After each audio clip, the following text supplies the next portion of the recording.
আল্লাহ পাকের হিসাবটা কেমন জানেন? আরেকটা হিসাবের কথা বলি। হযরতে খুবাইব রাদিয়াল্লাহু তাআলা আনহু, উনি এক ইহুদি মহিলার কৃতদাসী ছিলেন। হযরত খুবাইব ইসলাম গ্রহণ করেছেন।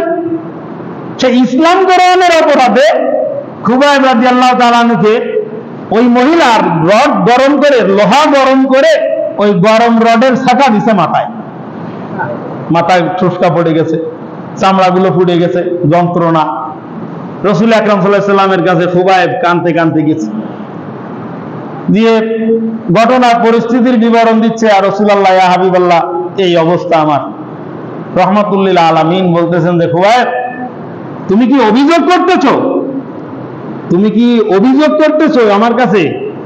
নালিশ করতেছো? জি না হুজুর, আমি আপনার কাছে নালিশ করতে আসি নাই, আমি আপনার কাছে দোয়া চাইতে আসছি। আপনি আমার জন্য দোয়া করেন, আপনি আমার জন্য দোয়া করেন। এর থেকেও মারাত্মক নির্যাতন যদি আমার উপরে আসে, তবুও আমি ইসলামের থেকে পিছপা হব না, আমি দোয়া করেন। ঠিক 24 ঘন্টার মাথায় ওই মহিলার মাথায় যন্ত্রণা হয়েছে। ওই মহিলার মাথায় যখন যন্ত্রণা হয়েছে, ডাক্তারের কাছে গেছে। ডাক্তারের কাছে যাওয়ার পরে অভিজ্ঞ ডাক্তার ওই ট্রিটমেন্ট হিসাবে বলেছে যে গরম রডের ছাকা দিতে হবে। সুবহানাল্লাহ বলেন, গরম রডের ছাকা দিতে হবে মাথায়। কিন্তু সমস্যা হলো, দীর্ঘক্ষণ পর্যন্ত রড ধরে রাখবে কি? তখন ওই মহিলা নিজেই বলতেছে, কেন আমার গোলাম আছে না, খুবাইব ধরে রাখবে? আচ্ছা ঠিক আছে, তাইলে দাও, ওই গরম রডের ছাকা দাও মাথায়। এখন গরম রডের ছাকা দিচ্ছে। হযরত খুবাইব রাদিয়াল্লাহু তাআলা হাতে বস্তা বা কাপড় ধরে, ওই স্বাভাবিকভাবে লোহা, এক হাত দুই হাত লোহা লম্বা যদি মাথা যদি তীব্র গরম থাকে, লাল হয়ে যায়। আর ওর ওই গোড়াটাও সামান্য একটু গরম হয় না, ওই হিসেবে একটু গরম হয়। উনি ধরে রাখছে মাথায়। কিন্তু খুবাইব অজর দাঁড়ায় ক্রন্দন করতেছে, খুব কান্না করতেছে ওই জায়গায় দাঁড়ায়। তখন এই মহিলা মনে মনে চিন্তা করছে, মনে হয় রড ধরে রেখে অনেকক্ষণ ধরে রাখছে, পরিশ্রম হচ্ছে, কষ্ট হচ্ছে মনে হয়, এই কারণে মনে হয় খুবাইব কান্না করতেছে। আপনি কি মনে করতেছেন খুবাইব কি ওই কষ্টে কাঁদতেছে? অবশ্যই।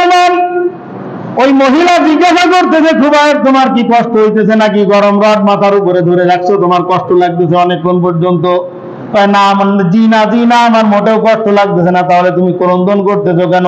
হযরতে খুবাইব রাদিয়াল্লাহু তাআলা আনহু ডাক দিয়ে বলতেছেন, কষ্ট লাগতেছে, আমি ক্রন্দন করতেছি এই কারণে, আজকের বিকালবেলা রাহমাতুল্লিল আলামিন সাল্লাল্লাহু আলাইহি ওয়াসাল্লামের কাছে আমি গিয়েছিলাম। গতকালকে ঠিক এই সময় লোহার এই গরম মাথা ছিল আমার মাথার উপরে, আর ঠান্ডা মাথা ছিল তোমার হাতের মধ্যে। আমি যন্ত্রণায় কষ্ট পেয়েছিলাম, রাহমাতুল্লিল আলামিনের কাছে গিয়েছিলাম, গিয়ে দোয়া নিয়ে আসছি। আমার নবী আমার জন্য দোয়া করেছেন, সেই দোয়াটা যে এইভাবে হুবহু কবুল হয়ে যাবে এটা আমি আদৌ বুঝতে পারি নাই। আমি ওই খুশিতে ক্রন্দন করতেছি। রাহমাতুল্লিল আলামিন আমাকে বলেছেন, যাও, আমি তোমার জন্য দোয়া করতেছি। আল্লাহ পাক রব্বুল আলামিন কি করতে পারেন? আল্লাহ পাক রব্বুল আলামিন কি করতে পারেন? গতকাল ঠিক এই সময় লোহার গরম মাথাটা আমার মাথার উপরে ছিল, আর ঠান্ডা মাথাটা তোমার হাতের মধ্যে ছিল। আর 24 ঘন্টা পর সেই ইতিহাস আবার দোহরাই গেছে, একদম ঘুরে গেছে, বিপরীত হয়ে গেছে। লোহার ঠান্ডা মাথা হলো আমার হাতের মধ্যে, আর গরম মাথাটা হলো তোমার মাথার উপরে। কুলিল্লাহুম্মা মালিকাল মুলকি তুতিল মুলকা মান তাশা ওয়া তানজিউল মুলকা মিম্মান তাশা ওয়া তুইজ্জু মান তাশা ওয়া তুযিল্লু মান তাশা বিয়াদিকাল খায়র ইন্নাকা আলা কুল্লি শাইইন কাদির। বাচ্চার বাচ্চা তুমি আল্লাহ পাক রব্বুল আলামিন, তুমি যাকে ইচ্ছা তাকে ক্ষমতা দান করতে পারো, যার কাছ থেকে ইচ্ছা তার কাছ থেকে ক্ষমতা তুমি ছিনিয়ে নিতে পারো। ও মুসলমান, কয়েকদিন আগে মাত্র যেই লোকটাকে পদ্মা সেতুতে চুবানোর কথা ছিল, মনে আছে? আরে 2 বছর নিজে উঠে নিতে হবে যাতে আবার মারা না যায়, কথা হয়েছিল না এরকমের? যারে পদ্মা নদীতে চুবানোর কথা হয়েছিল সেই লোক কিন্তু আর সেই জায়গায় কথা হয় না। আরে ইউনূসের পদ্মা সেতুতে চুবানোর কথা ছিল না। আবারও দেখেন অবস্থাটা কোন পর্যায়ে। কত সুন্দর আল্লাহ পাক রব্বুল আলামিনের ফয়সালা, কত সুন্দর আল্লাহ পাক রব্বুল আলামিনের ফয়সালা। বাংলাদেশে কিন্তু সেই আগের বাংলাদেশ আছে, পদ্মা সেতুও কিন্তু সুন্দর মতন যেমন ছিল তেমন আছে। কিন্তু ওইখান থেকে যে ঠুস করে ফেলাই দেওয়ার ঠুস করে ফেলাই দেওয়ার একটা ইচ্ছা ছিল, সেই ইচ্ছাটা কিন্তু পূরণ হয় নাই। যারে ফেলার কথা ছিল সেও কিন্তু আছে, সবকিছু ঠিক আছে, কিন্তু আপনি যে ফেলবেন আপনি কিন্তু নাই। এটা হলো আল্লাহ পাক রব্বুল আলামিনের মার। হিসাবটা হলো এরকমের যে আল্লাহ পাক রব্বুল আলামিন যখন যেভাবে যেটা চান আল্লাহ পাক রব্বুল আলামিন তখন সেইটা সেইভাবে বাস্তবায়ন করতে পারেন, তখন সেইটা ঠিক সেইভাবেই বাস্তবায়ন করতে পারেন। কুলিল্লাহুম্মা মালিকাল মুলকি তুতিল মুলকা মান তাশা ওয়া তানজিউল মুলকা মিম্মান তাশা ওয়া তুইজ্জু মান তাশা। আল্লাহ পাক তুমি চাইলে যাকে ইচ্ছা তাকে ইজ্জত দান করতে পারো, অত জিল্লু মান তাশা যাকে ইচ্ছা তাকে তুমি বেইজ্জতিও করতে পারো।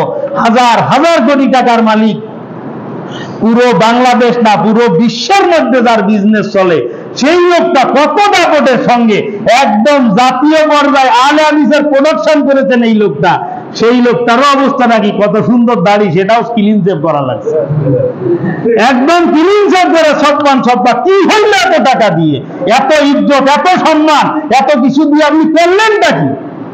এত কিছু দিয়ে আপনি করলেনটা কি? জেলের দেশে আমরা দেখলাম আপনাকে একদম লুঙ্গি পরা, একদম আবাল খেতের মতন অবস্থা, একদম কিষানের মতন অবস্থায় আপনাকে দেখলাম। এইটা কিন্তু সিস্টেম।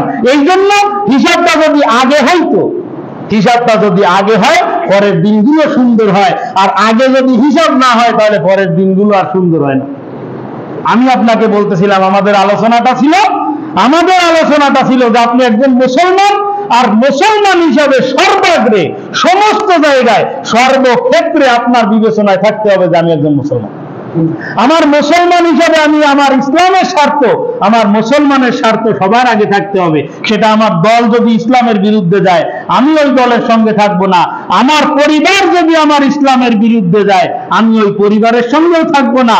আমার যা কিছু হয়ে যাক, আমি সবসময়ের জন্য মুসলমান হিসাবে আমার যে নীতি নৈতিকতা আদর্শ, আমি আমার মুসলমানের আদর্শের উপরে অটুট অবিচল একা দাঁড়িয়ে থাকবো। এইটা হলো মুসলমানের চরিত্র হবে। আল্লাযীনা আমানু আশাদ্দু হুব্বান লিল্লাহ। আল্লাহ পাক রব্বুল আলামিন বলেন যারা মুমিন সবসময়ের জন্য সবার আগে আমি আল্লাহকে সবথেকে বেশি ভালোবাসি, আমি আল্লাহ পাকের ভালোবাসাই সবথেকে বড়। বহুত মানুষের কথা শুনেছি, বহুত মানুষকে দেখেছি, হাজারো রকমের অন্যায়, তার চোখে অন্যায় ধরা পড়তেছে না। বাজান হাতে পায়ে ধরে অনুরোধ করি আমি আপনাকে, তওবা করেন, নতুন করে আবার একা কালেমা পড়ে ঈমান গ্রহণ করেন। আপনার কিন্তু ঈমান নাই, আপনার কিন্তু মুসলমানও নাই। আপনি তওবা করেন, আল্লাহর কাছে মাফ চান যে আল্লাহ পাক রব্বুল আলামিন আমাকে জন্য মাফ করে দেন। কারণ সর্ব অবস্থায় আমি যার পিছনে থাকবো তার কৃত যে অপরাধ, ওই অপরাধের গুনাহ কিন্তু আমার আমলনামার মধ্যেও আসবে। কথা বলেন, আসবে কি আসবে না? আমি যার পিছনে থাকবো এমন লোককে চয়ন করেন যেই লোকটার পিছনে থেকে অন্তত অন্যায় সাপোর্ট করা লাগে না, এমন লোকটার পিছনে আপনি চলেন যেই লোকটার দ্বারা আপনার আখিরাত সুন্দর হয়, এমন একটা লোককে আপনি বন্ধু বানান, এমন একটা লোককে আপনি আপনার নেতা বানান যেই লোকের দ্বারা আপনার পরকালের জীবন উজ্জ্বল হয়। আপনার অবস্থা কি হবে জানেন? যদি নেতা চয়নে যদি আপনি ভুল করেন, যদি আপনার রূপ চয়ন করতে গিয়ে যদি আপনি ভুল করেন, ওই সময় দেখবেন আমলনামার মধ্যে কিরে আমি সারা জীবন ব্যান চালাই খাইলাম, তা হাজার হাজার কোটি টাকা লুট করার গুনাহ আমার আমলনামার মধ্যে আসলো কিভাবে? এটা একটা মানে বিস্মিত হয়ে যাওয়ার ব্যাপার না, একটা ভয় পেয়ে যাওয়ার ব্যাপার যে আমি তো কষ্ট করে দিন যাপন করেছি, আমার তো কোনো পয়সা কড়ি ছিল না, অথচ এত টাকা লুট, এগুলোর অভিযোগ আমার বিরুদ্ধে আসলো কিভাবে? তখন ফেরেশতারা হাতে ধরে দেখাই দিবে যে ওই যে তোমার সাপোর্ট, তুমি অন্যায় করনি কিন্তু তুমি অন্যায়কে সাপোর্ট করেছো। অন্যায় করা আর অন্যায়কে সাপোর্ট করা দোনোটা একই জিনিস না? কথা বলেন, দোনোটা একই বিষয়? দোনোটা একই বিষয়। তুমি অন্যায় করনি কিন্তু তুমি অন্যায়কে সাপোর্ট করেছো। তখন ওই লোকটা কি বলতে থাকবে জানেন? তখন এই লোকটা কি বলতে থাকবে? রব্বানা ইন্না আতানা সাদাতানা ওয়া কুবারানা ফাদাল্লুনা সাবিলা। ও আসমান জমিনের মালিক, ও দুনিয়ার মালিক, আমি কি করেছিলাম? আমি এই সমস্ত নেতাদের অনুসরণ করেছিলাম, আমি এই সমস্ত লোকজনকে নেতা বানিয়েছিলাম, আমি এই লোকটার সম্পর্কে স্লোগান দিতাম আমার নেতার চরিত্র ফুলের মতো পবিত্র, অথচ আমি জানতে পারি নাই যে আমার নেতার চরিত্র দিনের বেলায় একরকম থাকতো, আমার নেতার চরিত্র রাতের বেলায় এক রকমের থাকতো। আমি আমার নেতা সম্পর্কে জানতে পারি নাই, আমি শুধু তার বাহিরের খোলসটা দেখে আমি তার পক্ষে স্লোগান দিয়েছিলাম। 2 প্যাকেট বিরিয়ানির লোভে 200 টাকার জন্য আমি এর পিছনে স্লোগান দিয়েছিলাম রব্বানা ইন্না আতানা সাদাতানা ওয়া কুবারানা। আমরা আমাদের নেতার পিছনে অনুগত করেছিলাম, ফাদাল্লুনা সাবিলা, এরা আমাদেরকে পথভ্রষ্ট করে ফেলেছে, বিপদগ্রস্ত করে ফেলেছে। রব্বানা আতিহিম যিফাইনি মিনাল আযাব, ও আসমান জমিনের মালিক, এর কারণে যদি আমাকে শাস্তি পেতে হয় তাহলে ওকে তুমি দ্বিগুণ শাস্তি দাও, ওয়াল আনহুম লানান কাবীরা, এর উপরে মারাত্মক অভিসম্পদ বর্ষণ করো। ওই সময় কিন্তু তুমি এই কথা বলতে থাকবা, নেতার অপরাধ যখন চোখের সামনে চলে আসবে। এই জন্য বাজানাতে বাইরে অনুরোধ করি, আমার কবর আমার, ফুলসিরাত আমার, মিজানের পাল্লা আমার, হিসাব নিকাশ আমার, জান্নাত জাহান্নাম সবগুলোই কিন্তু আমার।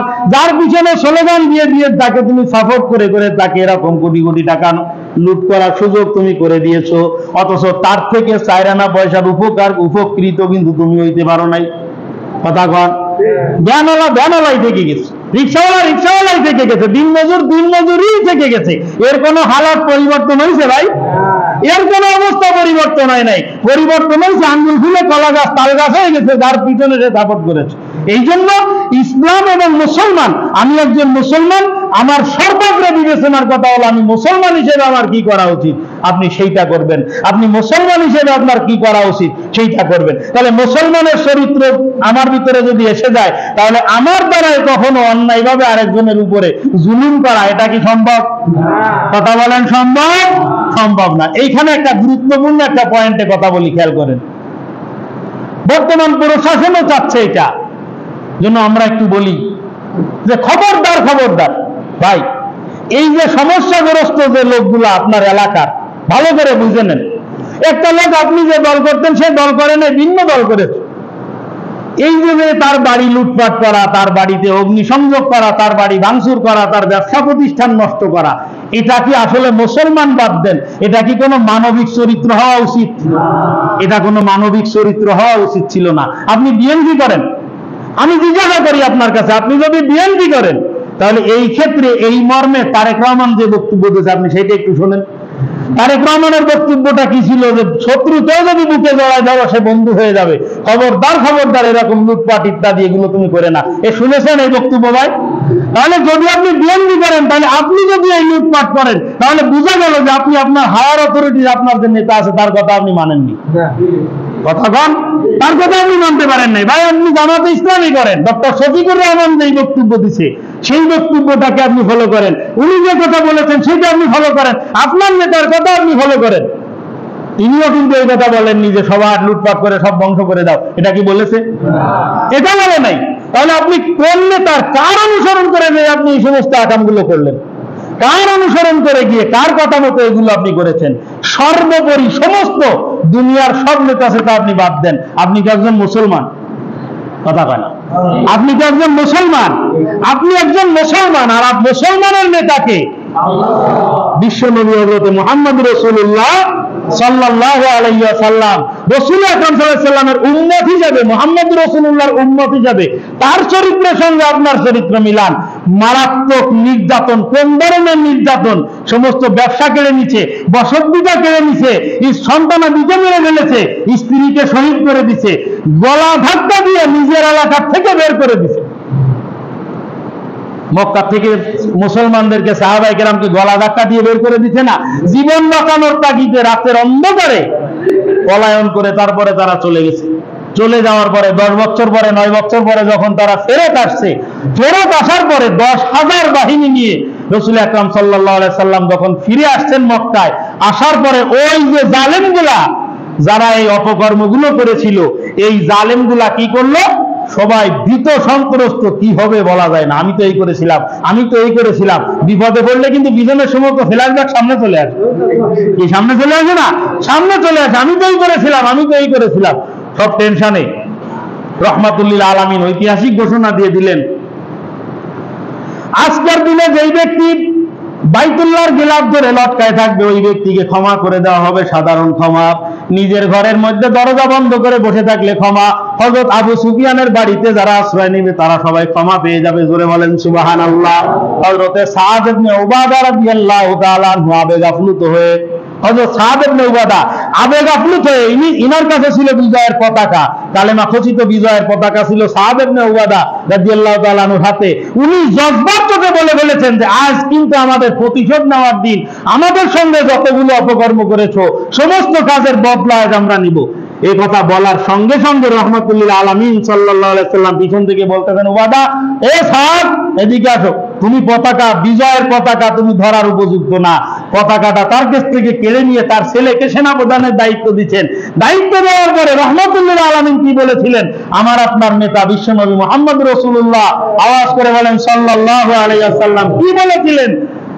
লা তাসরিবা আলাইকুমুল ইয়াউম, আজকের দিনে কারো উপরে আমার কোনো রাগ নাই, কোনো ক্ষোভ নাই, কোনো কিছুই নাই।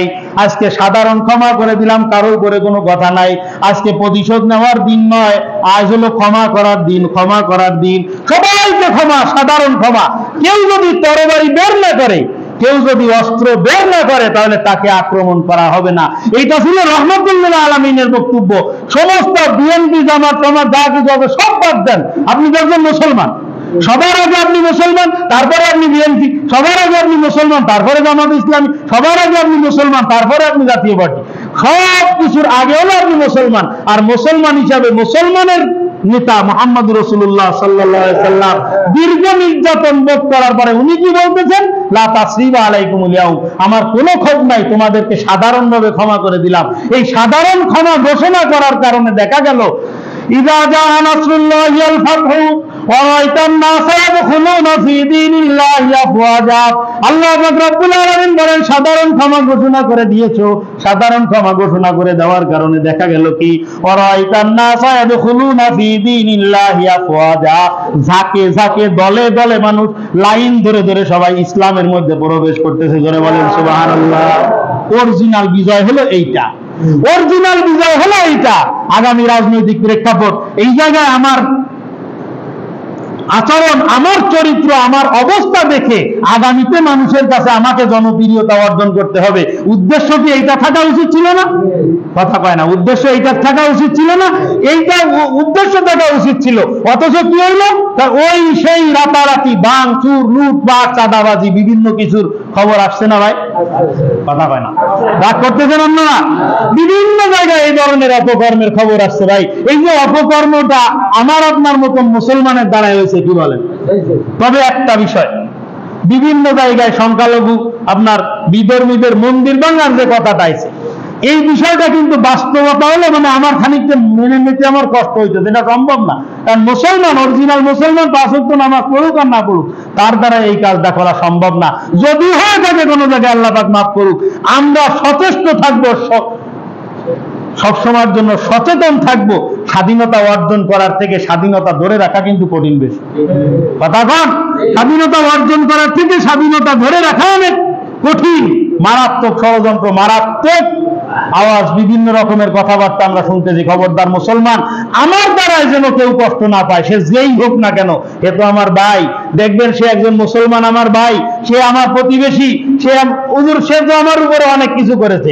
আপনি তাকে এখন ছেড়ে দেন, ও শরীরে যদি মানুষের রক্ত থাকে, তাহলে এই লোকটা আপনার সব থেকে ভালো বন্ধুতে পরিণত হয়ে যাবে। আপনি এখন কিছু বলেন না। ক্ষমতা পাওয়ার পরে ক্ষমতার অপব্যবহার না করলে দুশ্মন ও বন্ধু হওয়া সম্ভব। খবরদার, খবরদার ভাই, কোন অবস্থায় আরেকজনের ক্ষতি যেন আমার দ্বারা না হয়। পারা যাবে না ইনশাআল্লাহ? আমি নিজে কারো ক্ষতি করব না, এবং আমি অন্য কাউকে ক্ষতি করতেও দেব না ইনশাআল্লাহ। অন্য কাউকে আমি ক্ষতি করতেও দেব না। খবরদার, খবরদার। আল্লাযীনা আমানু আশাদ্দু হুব্বাল লিল্লাহ, যারা মুমিন তারা সবথেকে আল্লাহকে বেশি ভালোবাসে। আর আল্লাহ পাক রব্বুল আলামিনকে যদি ভালোবাসি, তাহলে আল্লাহ পাক যেইগুলো চায় সেইগুলো আমার করার দরকার আছে কি আছে না? জোরে বল। এটাই হলো শিক্ষা আমাদের মহানবী সাল্লাল্লাহু আলাইহি সাল্লামের থেকেও, সবার থেকে এইটা আমাদের শিক্ষা, যে খবরদার, খবরদার, কোন অবস্থায় কেউই আমার দ্বারায় কষ্ট না পাক। এখান থেকে আগামী সপ্তাহে ইনশাআল্লাহ যাদের